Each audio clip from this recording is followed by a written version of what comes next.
So the book Languages of Care in Art in Medicine, Words, Space and Time in the Health Care Ecosystem is a complex one and is articulated in many different parts. The first part deals with the spoken and written language. The other parts deals with other kinds of languages such as arts, science, humanities, and at the end we will have also spirituality. It's a complex book because it tries to mingle together humanities with evidence-based medicine as well with neurosciences for building a better healthcare ecosystem. Every chapter is divided into two main parts, a methodological part, a theoretical one, and then also a practice time one. At the end of the book there is also a glossary which helps the reader to enter into this realm of different languages of care.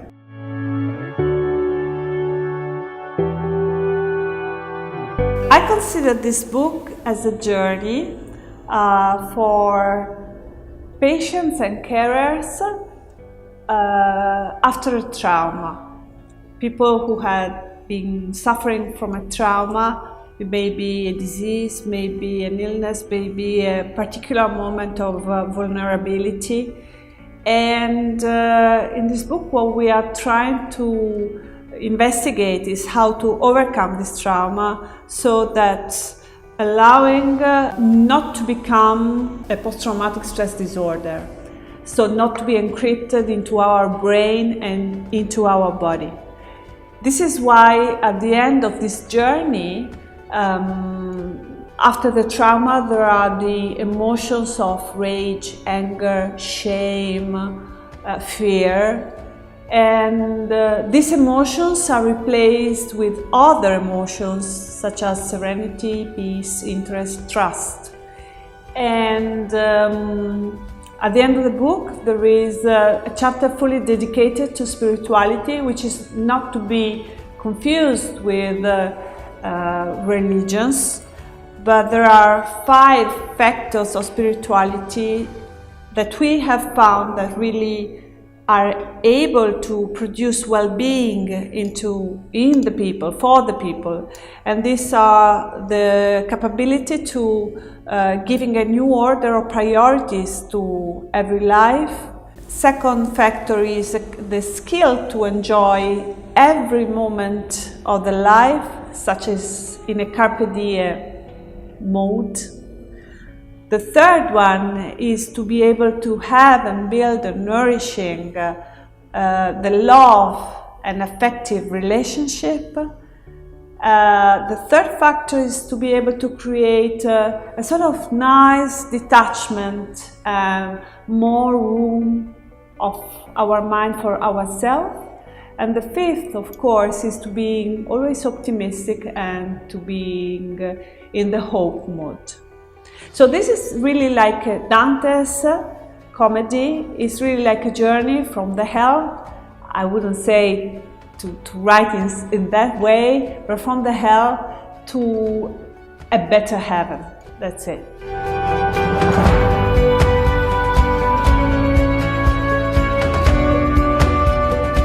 Many different languages.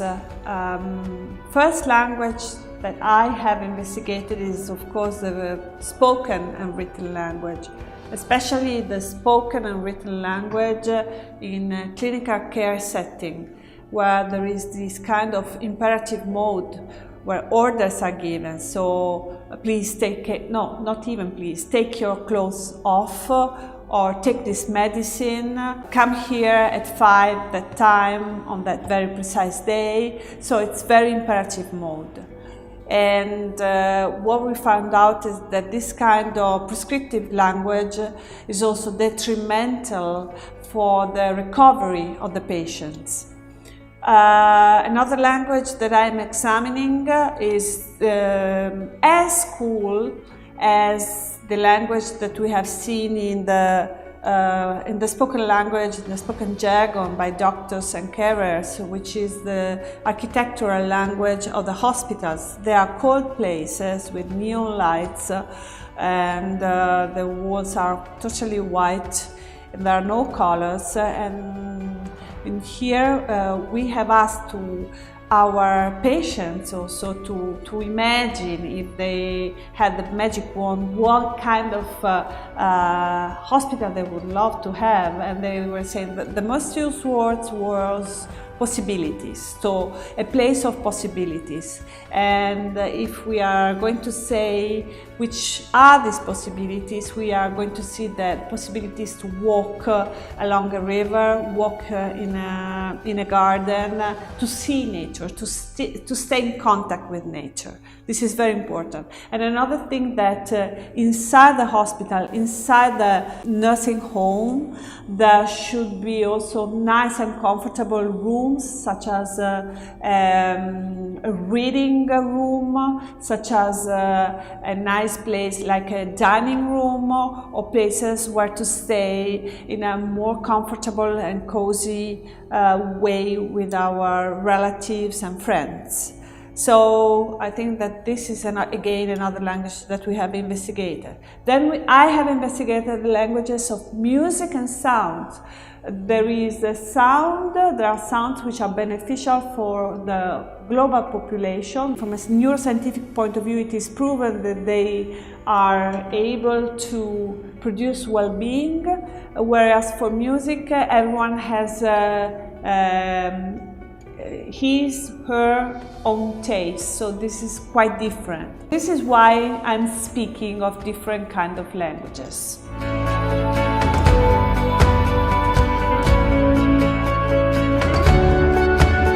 I was very lucky because of the time period in which I've been writing this book, because it's just now in these last years that neuroscience have been proving what probably our ancient architects and our ancient writers and philosophers and musicians have been always knowing, without having the real proof, the real evidence, that being in beauty or being welcomed by kind words, all of this is able to activate the production of endorphins, of oxytocin, of dopamine, of serotonin, and all these neurotransmitters are those which are able to produce our well-being, not only, but if we think also to dopamine, also our capability of resiliency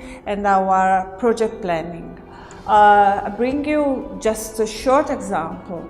If I'm welcomed with angry words and very scaring words, my amygdala, which is my reptilian brain, is activated, and I'm in a fear mode control. So all the blood of my body doesn't go to the cortex, to the neocortex of the brain, so to activate the logical, rational thinking, but it goes down to the muscles to be energetic enough to defend myself from a possible attack. So it is really true that the nice places, the aesthetic of the words, the aesthetic of the buildings, the aesthetic of the music, the sounds, whatever, all of them are not only for being nice and good and empathetic, but they are able really to wake up our most logical and rational part.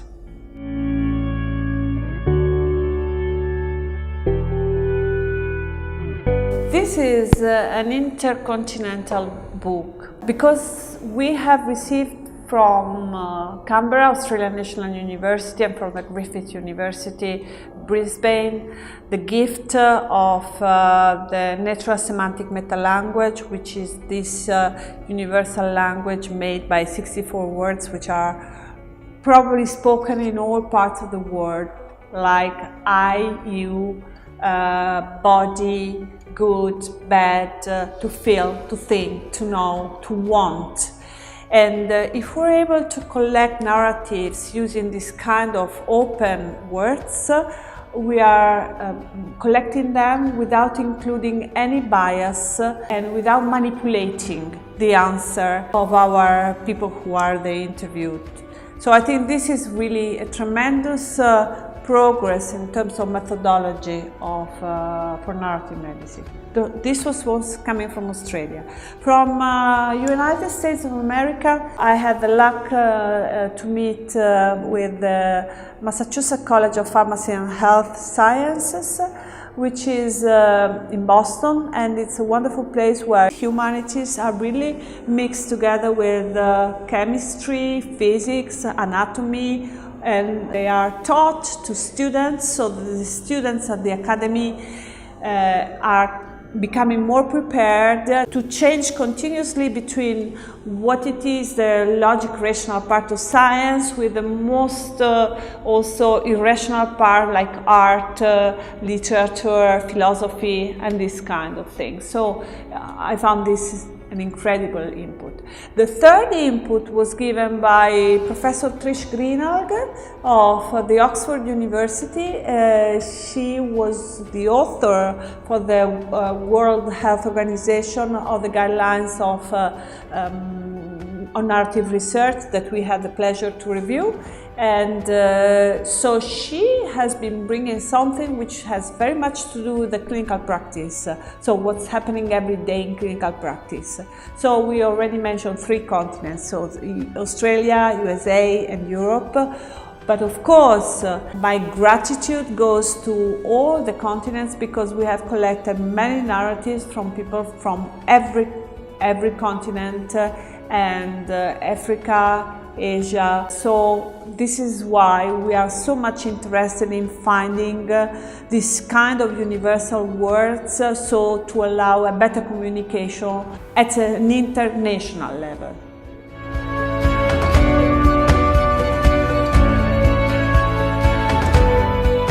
This book is intended to be read by all the people who believe in the possibility of the healthcare ecosystem, so in an eco-friendly healthcare system.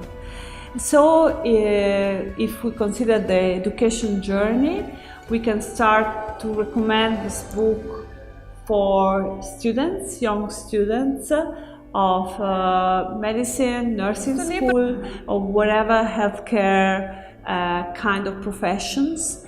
And then afterwards also to people who are already working as healthcare providers. I would say that it is highly suggested by decision makers, the people who are in charge for deciding how to build a hospital, how to build a nursing home, how to deliver home care services, because it takes so much into consideration the patient's need and the professional needs as well. I would recommend it also for reading from the pharmaceutical companies, biotechnological companies, biomedical companies, because they can be inspired by this book, knowing more in depth which are the real needs of the patients and of the carers. But more than this, I think that this book is written for all the people who like to find a connection between different languages, so like art, spoken languages, music, sound, and neurosciences. And this could be for everybody who might be interested, who is interested in communication, because I can tell you this is the first book who put together so many languages and who tried to connect them with neuroscience, with evidence.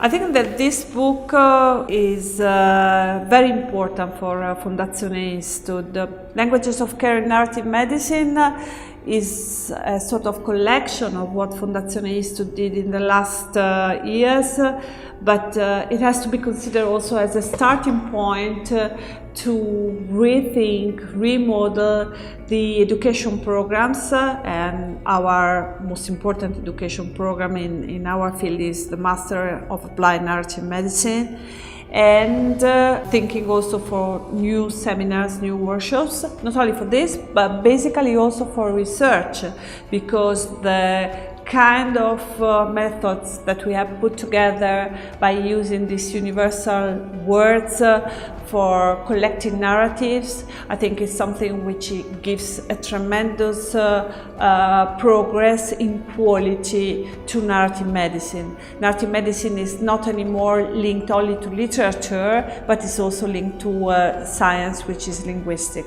So I think that for Fondazione ISTUD, this book is kind of a starting point in improving, innovating the way we conduct research and education.